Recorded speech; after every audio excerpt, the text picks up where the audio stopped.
Hello मेरी family, welcome back to my channel. आज का हमारा वीडियो है पार्ट 3, जो कि सेल्फ इंट्रोडक्शन इंटरव्यू के लिए। हम कोई इंटरव्यू में जाते हैं तो सेल्फ इंट्रोडक्शन कैसे देते हैं उस पर है हमारा आज का वीडियो। ठीक है, अब वीडियो स्टार्ट करने के पहले मैं आपको कुछ इन्फॉर्मेशन देना चाहती हूँ। जब भी हम कोई इंटरव्यू के लिए जाते हैं तो हम एक डिटेल्स का पेपर हम एचआर को देते हैं, उसे कहते हैं बायोडेटा। बायोडाटा नहीं कहते, बायोडेटा कहते हैं। ठीक है, बायोडेटा, या उसका एक और नाम है रेज्यूमे। रेज्यूम नहीं है, वो रेज्यूमे है, रेज्यूमे। या आपने सुना होगा कि एचआर कहते हैं give me your CV. CV क्या है? सीवी होता है करिकुलम विटाई, करिकुलम विटाई।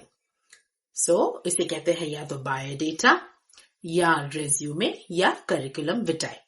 अब डीप में इसके बारे में मैं नहीं बताऊंगी कि हर एक का मतलब क्या है, कि बायोडेटा क्या है, रेज्यूमे क्या है, करिकुलम विटा क्या है। बस इसे जान लो, ये बस एक जानकारी के लिए था। ठीक है, रख लो इसे कि इसे क्या बोला जाता है।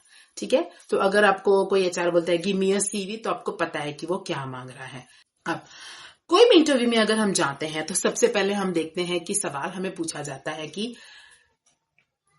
Tell me something about yourself. ठीक है, या जो इंटरव्यूअर है वो कहता है कि walk me through your resume, या वो कहते हैं कि take me through your background. Walk me through your resume या take me through your background. ठीक है, इसका ये मतलब है कि वो चाहते हैं कि आप अपने आप को इंट्रोड्यूस करो। अब ये सवाल वो क्यों पूछ रहे हैं? क्या वो आपके बारे में नहीं जानते हैं? भाई, आपने तो ऑलरेडी उन्हें अपना रिज्यूमे बायोडाटा दे के रखा है, तो वो तो आपके बारे में जानते हैं। बट वो ये सवाल इसलिए पूछते हैं क्योंकि वो जानना चाहते हैं कि आप अपने बारे में कितना कंफर्टेबल हो, आप अपने बारे में जो स्टोरी आपने इस बायोडाटा में लिखी है वो आप कितना कंफर्टेबली बता पाते हो, कितने कॉन्फिडेंट हो उस बारे में। और ये भी जानना चाहते हैं कि आप इस पोस्ट के लिए क्यों फिट हो। ठीक है, आपके सेल्फ इंट्रोडक्शन कॉन्फिडेंस से उन्हें पता चलेगा कि ये कैंडिडेट किस तरीके का है, ये डरपोक है या ये फिट है, ये कॉन्फिडेंट है, ये बोल सकता है इस पोस्ट के लिए। ठीक है, तो इसीलिए ये सवाल पूछा जाता है। सेल्फ इंट्रोडक्शन में दो चीजें हमेशा होती है स्टार्टिंग में। ठीक है, वो है ग्रीटिंग, जैसे कि गुड मॉर्निंग, गुड आफ्टरनून या गुड इवनिंग। और सेकेंड चीज होती है कि थैंक यू बोलना, कि thank you for giving me this opportunity to introduce myself. ये दो चीजों से हमेशा इंटरव्यू का क्वेश्चन स्टार्ट होता है। फैमिली के बारे में या अपनी निजी चीजों के बारे में ज्यादा नहीं बताना है। ठीक है, आपको ग्रीटिंग देना है, विश करना है, उसके बाद आपको अपना नाम बताना है, आप कहाँ से आ रहे हो, आपके स्किल्स, आपके एक्सपीरियंस और आपको क्वालिफिकेशन के बारे में बताना है। इतना सेल्फ इंट्रोडक्शन में काफी हो जाता है। अब एक और चीज मैं आपको बताना चाहती हूँ कि इंटरव्यू के जो क्वेश्चंस है ये कुछ क्वेश्चंस ही है, मतलब जैसे कि tell me something about yourself, what are your strength, your weaknesses, why should we hire you. ये तो कॉमन क्वेश्चन है, हर इंटरव्यू में ये क्वेश्चन तो आते ही हैं। तो जहां तक मेरा सवाल है, मैंने अपना इंटरव्यू कैसे क्रैक किया। इंटरव्यू के 2 दिन पहले मैं क्या करती थी, मैं ये सवालों के मैं जवाब एक पेपर में लिख लेती थी और मैं आईने के सामने रुके उसे बोलती थी और मैंने रिकॉर्ड कर लेती थी मैं। और जो मेरा रिकॉर्डिंग है वो मैं बार बार सुनती थी मैं वो रिकॉर्डिंग, कि मैं अपने आप को किस तरीके से इंट्रोड्यूस कर रही हूँ, मैं उसमें क्या क्या पॉइंट्स मैंने कवर किए हैं, मैं कैसे बोल रही हूँ, जैसे कि मैं स्पीड में बोल रही हूँ या स्लोली बोल रही हूँ, मैं कॉन्फिडेंट दिख रही हूँ, मेरा सिर बैठने का पॉस्चर ठीक है कि नहीं।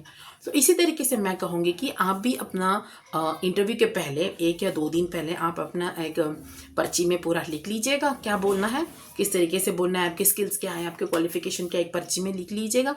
उससे आप रिकॉर्ड कर लीजिएगा बोलते वक्त, और उस रिकॉर्डिंग को आप बार बार सुनिए। पता है क्यों?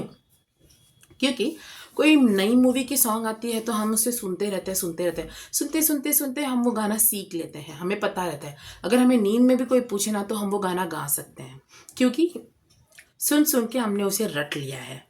तो और ऐसे ही जैसे कि कोई पिक्चर के डायलॉग हो, कोई भी पिक्चर के डायलॉग हम सुन के हम वो सीख लेते हैं। इसी तरीके से आप अगर अपना इंट्रोडक्शन भी ऐसे ही सुनते रहेंगे बार बार रिकॉर्ड करके, तो आपके ब्रेन में ये 90% ऑफ द स्टफ, जो 90% ऑफ द चीज़ें आपको जो बोलनी है वो रजिस्टर हो जाएगी। तो अगर आपको कोई भी इंटरव्यू में जाना है तो वो आपको याद आ जाएगा, आप बोलोगे। इसे कहते हैं कि रटना।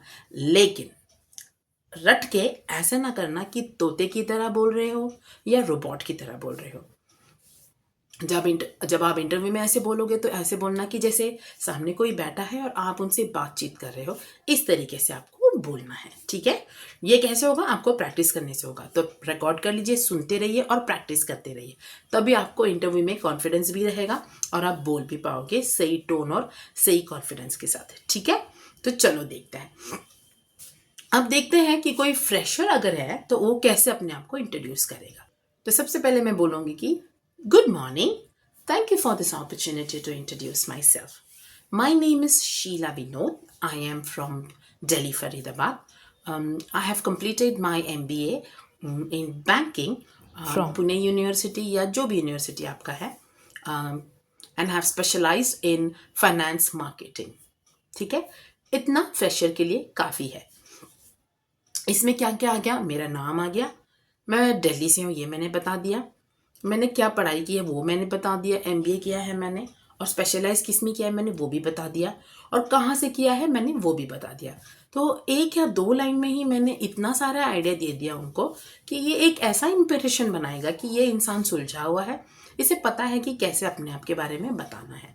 ठीक है, अब देखते हैं कि एक एक्सपीरियंस इंसान किस तरीके से अपने आप के बारे में बताएगा। ठीक है, एक्सपीरियंस बंदा बोलेगा, good morning, thank you for this opportunity to introduce myself. My name is Sheila Vinod. I am from Delhi, Faridabad. I'm currently working with FinCorp Corporation as a senior finance planner. I also deal with development and strategy for the department, and I'm also associating with new investors.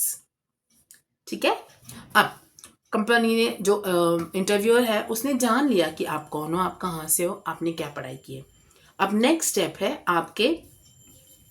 आपके बारे में, qualities के बारे में बताना। तो ऐसे बहुत लोगों की आदत है, वो बोलते हैं कि I am very hard working, I am very helpful, I have a good nature. ये बोलना मतलब एक फेक लगता है, जैसे कि हम कहीं से पढ़कर आए और हम बस बोल रहे हैं वेरी हार्ड वर्किंग। इंस्टेड हम ऐसे कर सकते हैं, उनको हम हमारे अचीवमेंट्स के बारे में बता सकते हैं, जो कि डिफाइन करेगा कि हम क्या है, हम क्या कैसे काम करते हैं और हमारी क्वालिटीज़ क्या है। ठीक है, अब देखा जाए तो फ्रेशर जो है उनके पास तो कोई अचीवमेंट्स की इतनी होगी नहीं, क्योंकि उनके पास एक्सपीरियंस तो है नहीं। तो वो किस चीज़ की बात कर सकते हैं वो हम देखते हैं। वो अपने कोई अगर रिवॉर्ड उन्हें मिला है, अवार्ड मिला है, उसके बारे में बोल सकते हैं, या कोई प्रोजेक्ट पे उन्होंने काम किया होगा उसके बारे में हम बोल सकते हैं, कोई कंपटीशन में अगर पार्टिसिपेट किया होगा उसके बारे में बोल सकते हैं, या फिर हमें कोई हमने कहीं वॉलंटियर किया होगा, जैसे कॉलेज के थ्रू, या कॉलेज को हमने कहीं रिप्रेजेंट किया होगा, अगर हमें कोई उसमें प्राइज़ मिला होगा तो हम उसके बारे में बोल सकते हैं। ठीक है, तो कैसे बोलते हैं वो देखेंगे। I participated in the risk management project in Delhi, and our team secured second prize. While working on this project, I learned that I'm a good team player. अब कोई एक्सपीरियंस इंसान होगा तो वो किस तरीके से बात करेगा? अगर एक्सपीरियंस इंसान है तो वो कहेगा, In my previous company, I contributed to 20% growth in my company with strategic planning with the new investors. ठीक है, अब इतना बताने के बाद it's time to tell them कि आप इस रोल के लिए सूटेबल क्यों हो। तो चाहे फ्रेशर हो या एक्सपीरियंस हो, हम ये बोल सकते हैं, दोनों भी ये बोल सकते हैं कि I am very much eager and excited for this opportunity and I believe that my skills matches this job role. ठीक है, इससे ये हो जाएगा कि आपका स्किल्स इसमें सूट कर रहा है और आप एक्साइटेड हो इस जॉब के लिए। ठीक है, तो you showing your interest in this job role. ठीक है, तो अगर आप इतनी 4-5 चीज़ें अगर आप बोल दो तो एक बहुत ही अच्छा इम्पैक्ट हो जाता है, उन्हें पता चल जाता है आपके बारे में कि आपने जो भी बायोडाटा में लिखा है कि हाँ ये बंदा कॉन्फिडेंट है, ये उसके बारे में बोल सकता है। ठीक है, तो ये एक बहुत ही अच्छा इंप्रेशन उनके ऊपर गिर जाएगा कि आप एक सूटेबल कैंडिडेट हो। ठीक है, अब मैं कुछ टिप्स देना चाहूँगी। देखिए, जब भी आप इंटरव्यू के लिए बैठे रहते हो, इंटरव्यू के लिए जाते हो, तो जब आप बैठते हो तो आपको सीधा बैठना है, अपना पोस्चर सीधा रखना है, और इंटरव्यूअर को देख के ही बात करनी है। आप यहाँ वहाँ देख के बात नहीं करोगे। सबसे इंपॉर्टेंट बात, आप इधर उधर नहीं देखोगे और अपनी उंगलियां जो नकल्स हम ऐसे तोड़ते रहते हैं ना, वो नहीं करोगे, क्योंकि इससे पता चल जाता है कि आप डरे हुए हो, आप कॉन्फिडेंट नहीं हो। ठीक है, जो इंटरव्यू है उसे अगर आप टेस्ट और एग्जाम की तरह देखोगे तो आप डर जाओगे, बोल नहीं पाओगे। उसे हमेशा ऐसे सोचना कि सामने किसी के सामने आप बैठे हो और जैसे बातें कर रहे हो, इट्स अ नॉर्मल कॉन्वर्जेशन किसी के साथ, डरना नहीं है। ठीक है, और जब भी इंटरव्यू में आप बात करोगे तो स्लोली बात करोगे, स्पीड में बात नहीं करोगे, कॉन्फिडेंटली बात करोगे, अपने आप पे भरोसा रखोगे।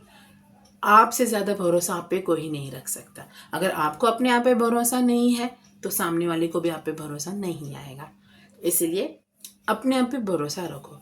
देखो, किसी किसी की इंग्लिश इतनी अच्छी नहीं है, ग्रामेटिकली बहुत सारे मिस्टेक करते हैं, लेकिन एक बात मान लो कि जो इंटरव्यूअर है वो आपके इंग्लिश के लिए गुण देने के लिए नहीं बैठा है।